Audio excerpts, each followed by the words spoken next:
यहाँ के इंडियंस बिल्कुल भी हेल्पफुल नहीं है। ये मेरा एक्सपीरियंस रहा है यहाँ का। एमसीपी का कैंप लगता है। तो सबसे पहले व्हाट इज़ एमसीपी? तो आई वुड रिकमेंड कि आप स्कॉशिया बैंक में अपना अकाउंट खुला लें। SIM number is highly confidential. कोई भी आपको फेक कॉल आए, मैंने जो सिम लिया था वो लिया था वर्जिन कंपनी का। Hello guys, welcome back. तो कैसे हो आप लोग? तो गाइज़ मैं आ गया हूँ न्यू फिनलैंड। तो गाइज़ आज के ब्लॉग में हम डिस्कस करेंगे कि मैं जिस दिन यहाँ पे लैंड हुआ हूँ तो इनिशियली किस किस चीज़ों की मुझे ज़रूरत पड़ी थी, कैसे मैंने यहाँ पे सारा मैनेज किया, अपने हाउसिंग का, सिम का सब कुछ। और मुझे यहाँ पे 15 दिन हो गए हैं।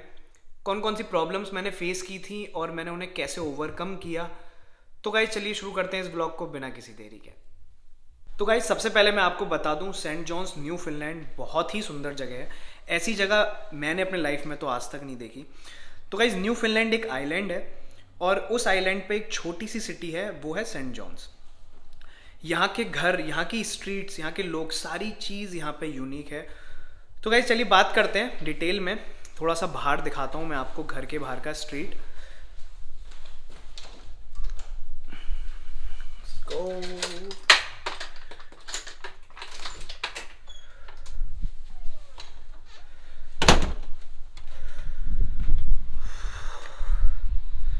गाइज ये है हमारा 42 वाइट वे स्ट्रीट।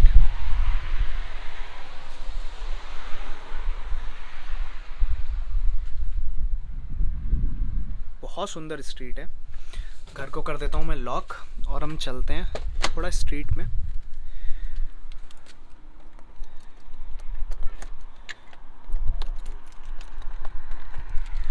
तो गाइज आज मौसम भी काफ़ी अच्छा है, धूप निकल रही है यहाँ पे। धूप यहाँ पे लोग बताते हैं ज़्यादा देखने को मिलती नहीं है, तो यहाँ पे मिल रही है। That means we are lucky. तो गाइज आप देख रहे हो, ये है मेरा घर। बैक कैमरे से दिखाता हूँ। गाइज ये है हमारा घर, 42 वाइट वे स्ट्रीट।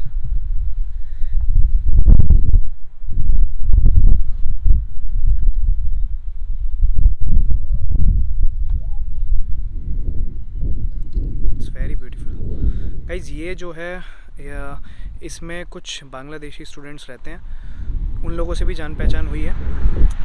फिर बांग्लादेशी हमारा पड़ोसी है और ये भी हमारे पड़ोसी हैं। Let's go।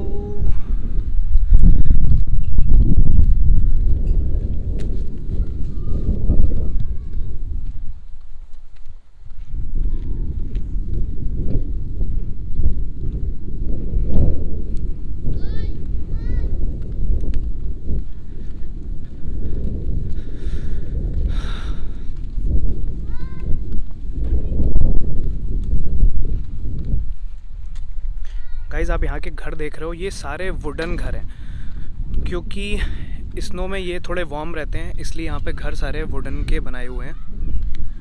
पूरे सेंट जॉन्स में ही आपको वुडन हाउसेस दिखेंगे।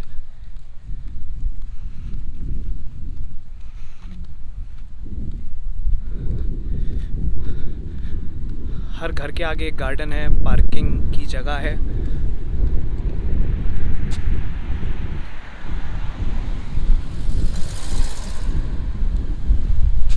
मिनी कूपर तो यहाँ पे इतनी है, मैं जब से सेंट जॉन्स में आया हूँ मुझे इतनी मिनी कूपर दिखी है, मैं आपको बता नहीं सकता।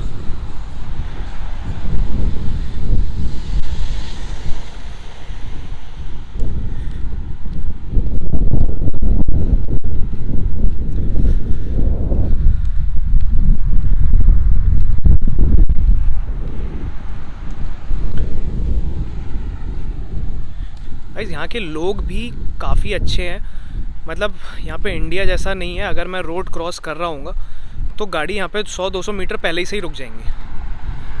यहाँ पे इतना ज़्यादा रश नहीं है, लोग बहुत कम हैं। गाइस कितना सुंदर घर बना रखा है।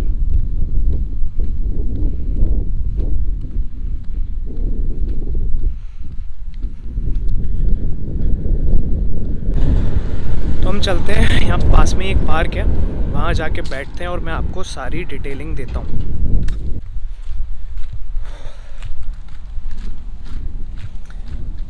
गाइस यहाँ हम आ गए हैं पार्क में।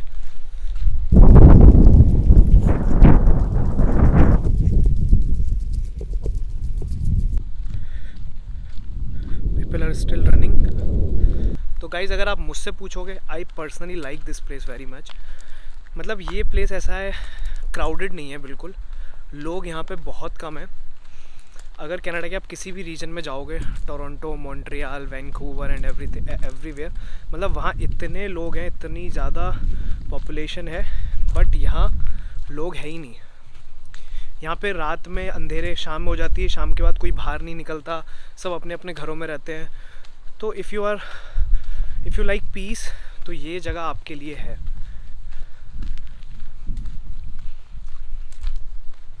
यहाँ पे इंडियंस तो बिल्कुल नहीं, अगर आपको मतलब है बहुत कम है। अगर आपको 100 न्यू फिनलैंडर्स दिख रहे हैं तो 10 इंडियंस दिखेंगे उसके कंपैरिजन में। इंडियंस बहुत कम हैं, बाकी कम्युनिटी काफ़ी ज़्यादा हैं। यहाँ बांग्लादेशी बहुत हैं, पाकिस्तानी बहुत हैं और नाइजीरियंस बहुत हैं, बट इंडियंस काफ़ी कम हैं। बाकी यहाँ के लोकल के जो लोग हैं वो तो हैं ही। तो गाइस यहाँ पे हम आ गए अभी पार्क में। आप देख रहे हो इस टाइम ही कोई नहीं है। आज सैटरडे है, कल संडे है। सैटरडे संडे आपको लोग सिर्फ यहाँ पे मॉल में दिखेंगे, एवलॉन मॉल में या फिर ग्रॉसरी स्टोर में या फिर बार्स में या पब्स में। तो गाइस बात करते हैं सबसे पहले, मैं जिस दिन यहाँ पे लैंड हुआ था, वीक डे पे ही लैंड हुआ था और मैं क्लासेस शुरू होने वाली थी मेरी 6 तारीख से, और मैं यहाँ पे 24 तारीख को आ गया था। मतलब 10-12 दिन पहले ही आ गया था, क्योंकि यहाँ पे चीज़ें मुझे सेटल करनी थी। मेरा घर वगैरह वहीं से फाइनलाइज हो गया था। मेरे यहाँ पे एक फ्रेंड थी जिन्होंने वहीं से बैठे बैठे मेरे यहाँ पे घर फाइनलाइज़ करा दिया था, आराम से, कोई प्रॉब्लम नहीं हुई थी। तो घर तो हम वहीं से फाइनल करके आए थे। मेरे रूममेट्स 3 और हैं, चारों हम इंडियंस ही हैं और चारों सेम कोर्स के हैं, तो हम सब साथ ही कॉलेज जाते हैं। तो ये भी अच्छी बात थी कि हम चारों एक मतलब जिसमें से एक गुजराती है, एक फरीदाबाद से और एक अम्बाला से, तो हम चारों एक ही जगह आ गए। एक ही साथ तो नहीं निकले थे, अलग अलग निकले थे, फ़्लाइट अलग अलग थी, बट आगे पीछे 1-2 दिन पे ही आए थे। मैं और मेरा एक फ्रेंड वो एक साथ आए थे, बाकी वो दोनों एक साथ आए थे। तो भाई जिस दिन हम यहाँ पे लैंड हुए हैं सबसे पहले जो रिक्वायरमेंट थी वो हमें थी सिम की, कि यहाँ पे आके हम कॉल कैसे करेंगे किसी को भी घर पे या जैसे भी हो। तो जिस दिन यहाँ पे हम लैंड हुए थे सबसे पहले हम अपना सिम लेने गए थे। तो भाई सबसे पहले हमने सिम लिया। अगर आप इंडिया से सिम लेके आ रहे हो, लेट्स से अगर आप इंडिया से लेके आ रहे हो फीडो का, फीडो इज़ गुड, तो वो आपको VFS ग्लोबल वाले या फिर आपको एम्बेसी में वो फ्री में मिल जाएगा। तो आप सिम लेके आओ, यहाँ आके प्लान पढ़वा लो, आपका सिम 5 मिनट में चालू हो जाएगा, कोई दिक्कत नहीं है। आपको प्लान पड़ेगा लगभग $40 के आसपास। $40 हो गए करीब 2500-2500 महीने का, जिसमें से आपको 25 GB प्लान मिलेगा और अनलिमिटेड कॉलिंग मिलेगी। 25 GB 1 महीने के लिए। इंडिया में तो नेट फ्री ही है, जियो आया था तो अनलिमिटेड मिला था हम लोगों को, और अब भी 2-2 GB 3-3 GB एक दिन में यूज़ हो ही जाता है, बट यहाँ पे 25 GB आपको 1 महीने में मिलेगा। तो अगर आप फीडो का सिम लेते हो तो, बट मैंने ऐसा नहीं करा था। मैंने कहा वहाँ मैं जो भी सब करूँगा यहीं से आके लूँगा। तो मैं जिस दिन यहाँ पे लैंड हुआ था मैं सीधे गया था एवलॉन मॉल, मैंने वहाँ से सिम लिया। मैंने जो सिम लिया था वो लिया था वर्जिन कंपनी का। तो वो सिम की मुझे कॉस्ट पड़ी थी, मतलब इनिशियली तो मैंने नहीं पे किया, अभी 1 महीने बाद बिल आएगा, जिसमें से $40 प्लस टैक्सेस तो प्लान है, और बाकी $60 आपको चार्जेस देना पड़ता है इनिशियली, बट वो बच जाता है, उसकी भी ट्रिक है। ठीक है, तो इनिशियली आप बोलोगे तो $100 का खर्चा है, जिसमें 40 का प्लान है आपका और 60 का आपको देना पड़ता है, बट $60 मैंने सेव कर लिए थे कंपनी में बात करके, मैंने सिर्फ 40 ही पे किए हैं। तो गाइस सिम सबसे पहले आप आओगे तो सबसे पहले यहाँ पे अपने सिम का सेटलमेंट करना। एक बार सिम चालू हो जाएगा, नंबर मिल जाएगा, आप किसी को भी कॉल कर सकते हो, नेट आ जाएगा आपके पास, सब ठीक है। सिम के बाद जो दूसरी चीज़ आती है वो आता है आपका सिन नंबर। तो गाइस सबसे पहले क्वेश्चन आता है सिन नंबर होता क्या है। तो गाइस सिन नंबर होता है आपका सोशल इंश्योरेंस नंबर। तो guys it is necessary to work in Canada, कि अगर आप कनाडा आ रहे हो तो या तो अपना इतना बैकअप लेके आओ कि आपको जॉब की ज़रूरत ही ना पड़े, बट अगर आपके पास इतना बैकअप नहीं है तो इनिशियली आपको जॉब चाहिए रही होगी, मतलब आपको जॉब चाहिए ही होगी आपके रेंट निकालने को या फिर आपके इनिशियल एक्सपेंसेस को, जॉब इज़ मैंडेटरी।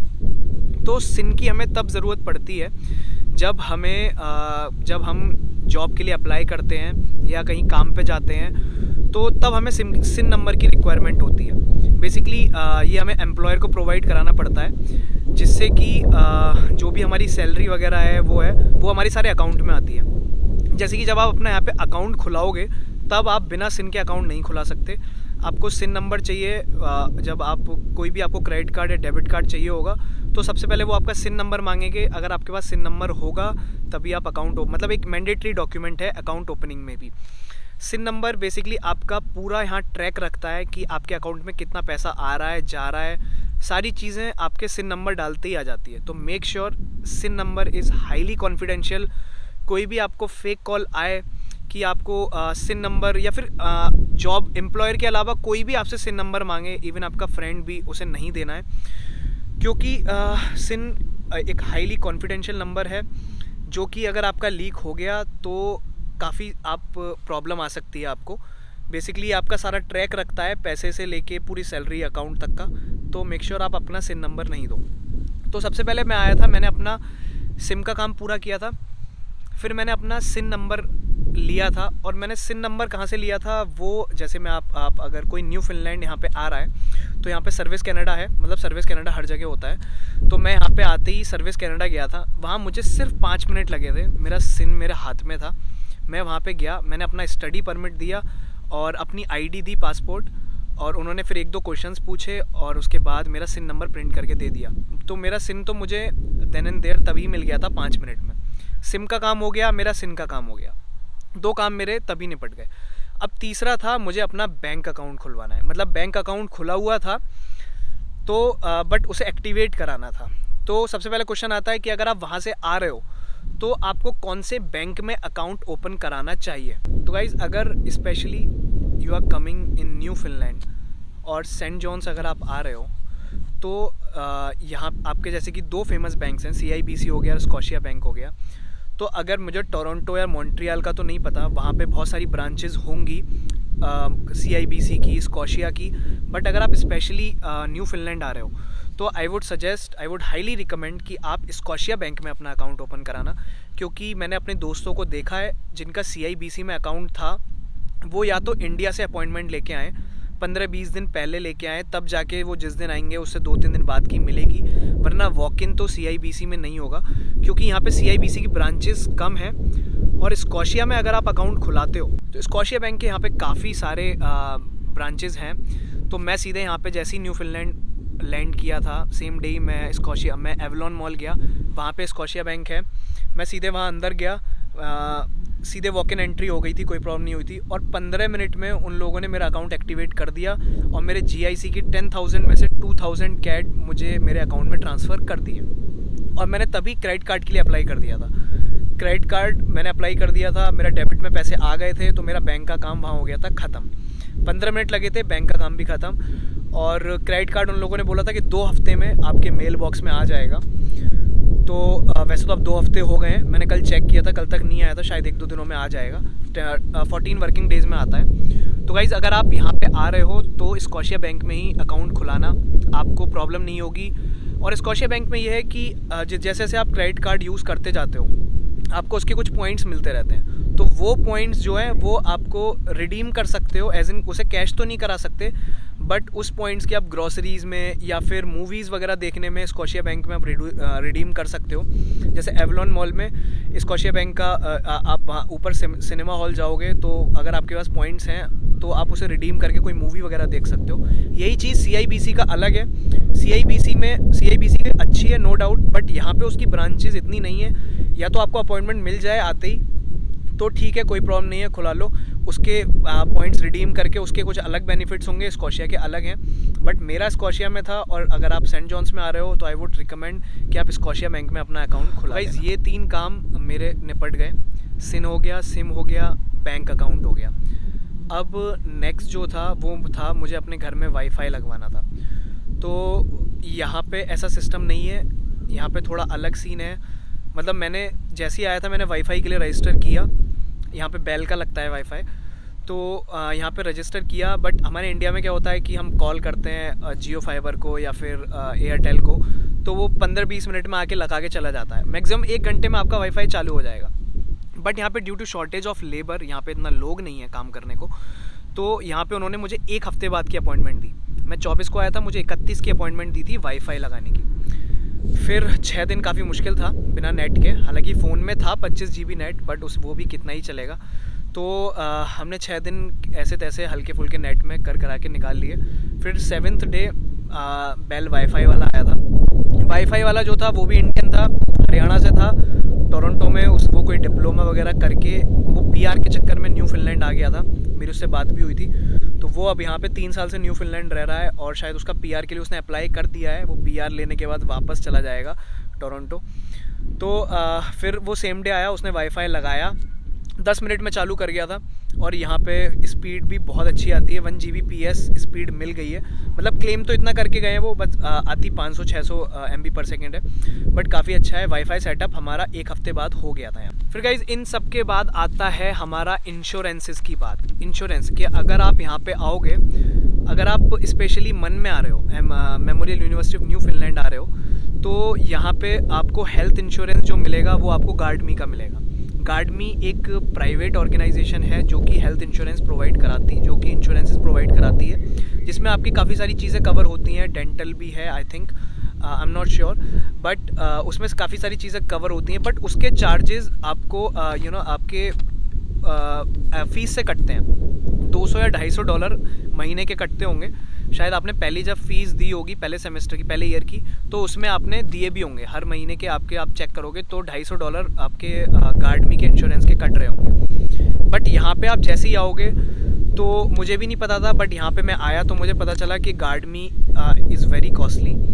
वो एक प्राइवेट है और वो काफ़ी ज़्यादा चार्ज कर रहा है। तो मैंने फिर सोचा कि उससे ऑप्ट आउट करा लूँगा, मतलब उसका मैं रिफ़ंड ले लूँगा। तो यहाँ पे आप सबसे पहले आओ तो यहाँ पे MCP का कैंप लगता है। तो सबसे पहले व्हाट इज़ MCP? तो guys MCP is medical care plan, it's a medical facility by the government of New Finland and Labrador. तो गाइस ये आप सबसे पहले जब यहाँ पे आओ तो अपना MCP करा लेना। MCP आप उसमें गार्डमी से ज़्यादा चीज़ें कवर हुई हैं इंश्योरेंस में, तो और वो फ्री ऑफ कॉस्ट भी है, यहाँ की गवर्नमेंट प्रोवाइड कराती है। तो सबसे पहले आप MCP अपना करा लेना। यहाँ पे आके 2-3 डॉक्यूमेंट चाहिए होगी, स्टडी परमिट, पासपोर्ट और 2-3 चीज़ें हैं। यूनिवर्सिटी में ही कैंप लगा था, मैं वहाँ पे गया था, 1 दिन में MCP हो गया। MCP कार्ड आने में 2 वीक लगेंगे, तो 2 वीक में आपका MCP कार्ड आ जाएगा। जैसे ही आपका MCP कार्ड आ जाए, आप गार्डमी से ऑप्ट आउट करा लेना। आपको जितना भी उसका पैसा गया है, $200 या $250, $240 करीब, वो आपको रिफ़ंड आ जाएगा।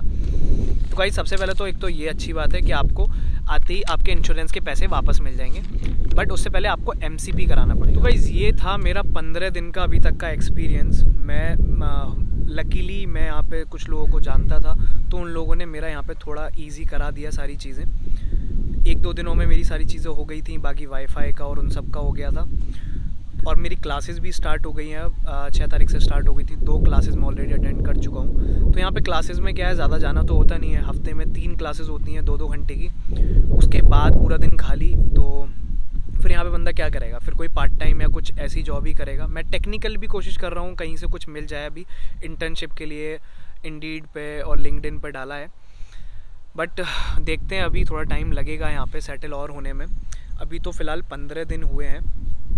तो 15 दिन में अगर मैं अपना एक्सपीरियंस बताऊं आपको बिल्कुल ऑनेस्टली, तो यहाँ के जो लोकल लोग हैं, मतलब यहाँ के जो लोग हैं न्यू फिनलैंड के, उन्हें हम न्यू फिनलैंडर्स बोलते हैं, वो यहाँ पे बहुत ज़्यादा हेल्पफुल हैं।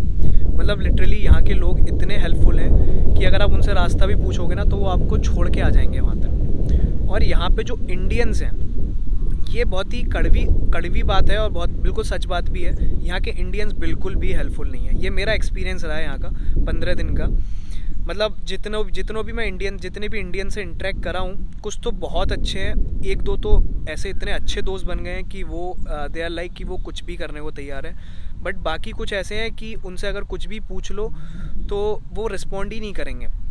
मैं जैसे कि काफ़ी स्टोर्स में विज़िट किया हूँ वहाँ पे, तो अगर वहाँ पे इंडियंस बैठे हैं और अगर मैंने उनसे पूछता हूँ कि अगर यहाँ पे हायरिंग चल रही है, तो वो साफ मना कर देते हैं। वो इंडियंस होके इंडियंस को ही नहीं चाहते कि वो यहाँ पे लगें, बल्कि अगर यहाँ के आप लोकल लोग हैं या फिर किसी और भी कम्युनिटी के लोग हैं, वो बोलते हैं कि हाँ यहाँ पे चल रही है, यहाँ पे हमारे मैनेजर से बात करो, ऐसी चीज़ से बात करो। ये तो छोटा सा एग्जांपल है, कोई भी चीज़ ले लो, छोटी से छोटी, बड़ी से बड़ी, यहाँ के जो लोकल लोग हैं वो बहुत हेल्पफुल हैं। बट यहाँ के थोड़ा इंडियंस हैं, वो मुझे नहीं लगे इतने हेल्पफुल। बट यहाँ के और कम्युनिटी के लोग भी ज़्यादा हैं। यहाँ बांग्लादेशी बहुत हैं, बांग्लादेश से बहुत लोग आए हुए हैं। मतलब मैं बोलूँगा कि इंडियन जैसे अपने शक्ल के तो ऐसे दिखते ही हैं, बट वो हिंदी जानते भी होंगे तो हिंदी बोलते नहीं हैं। उनसे अगर पूछो डू यू नो हिंदी, कि नो आई डोंट नो। भाई बांग्लादेश से हो, ऑब्वियसली वो हिंदी जानते हैं बट वो बोलते ही नहीं है, यहाँ पे जानबूझ के ही नहीं बोलते। तो बांग्लादेश से बहुत है, पाकिस्तान से बहुत है, इंडिया से भी हैं, इतने नहीं हैं बट इंडियन कम्युनिटी भी है, और बाकी यहाँ के लोग तो हैं ही। तो गाइज़ ये थी सारी चीज़ें जो मेरा एक्सपीरियंस रहा है अभी 15 दिन का। आई होप आपको ये सारी इन्फॉर्मेशन हेल्पफुल लगी होगी। जो लोग यहाँ आने का प्लान करेंगे, न्यूफीलैंड, सेंट जॉन्स या कनाडा में कहीं पे भी आने का प्लान करेंगे, वो इन चीज़ों का ध्यान रखें। और स्पेशली अगर कोई यहाँ पे आए तो आप लोग मुझे इंस्टाग्राम पे भी डीएम कर सकते हो अगर यहाँ पे आपको कोई भी प्रॉब्लम आए। छोटी सी सिटी है गाइज़, यहाँ पे सब लोग एक दूसरे को जानते ही हैं, धीरे धीरे यहाँ पे सबसे जान पहचान हो ही जाएगी। तो यहाँ पे अगर आप जो भी आओ न्यूफीलैंड तो यू कैन मैसेज मी, और if you need any help, any assistance, then I am here to guide you. वाइज ये है आज का ब्लॉग, हम यहीं एंड करते हैं, चलते हैं वापस घर। यहाँ पे अब टेम्परेचर गिरता जा रहा है। मतलब आप जैसे देख लो, जब मैं आया था यहाँ पे कितनी धूप हो रही थी, अब यहाँ पे सडनली ठंड हो गई है। तो गाइज न्यूफीलैंड में ये तो मैंने सुना है आपको हर तरीके के वेदर एक ही दिन में एक्सपीरियंस मतलब आप एक ही दिन में एक्सपीरियंस कर लोगे। सुबह ठंड थी, दोपहर को एकदम धूप निकली, थोड़ी देर बाद फिर अब ठंड हो गई, अभी शाम में बारिश हो जाएगी, रात में फिर ठंड हो जाएगी। एंड गाइज यहाँ पे समर्स का भी ऐसा है, मतलब यहाँ पे अभी 8:30-9 बजे तक अंधेरा होता है। आप विश्वास नहीं करोगे, इंडिया में तो 6-7 बजे तक सब अंधेरा हो जाता है, बट यहाँ पे 8:30 बजे तक भी दिन नहीं छुपता। और यही चीज़ अगर आप विंटर्स में जाओगे तो विंटर्स में रातें इतनी लंबी हो जाती हैं कि आपके दिन 4-5 बजे तक ख़त्म हो जाते हैं। तो यहाँ पे सीन ऐसा ही है। मैं आपको दिखाता रहूँगा, मैं ब्लॉग कवर करता रहूँगा। गाइज़ अगर आपने मेरे चैनल को लाइक नहीं किया है, सब्सक्राइब नहीं किया है, तो गाइज़ प्लीज़ कर लेना। अगर आपको वीडियो अच्छी लगी हो तो बाकी लोगों को भी शेयर कर देना। Thank you for watching, see you in the next video.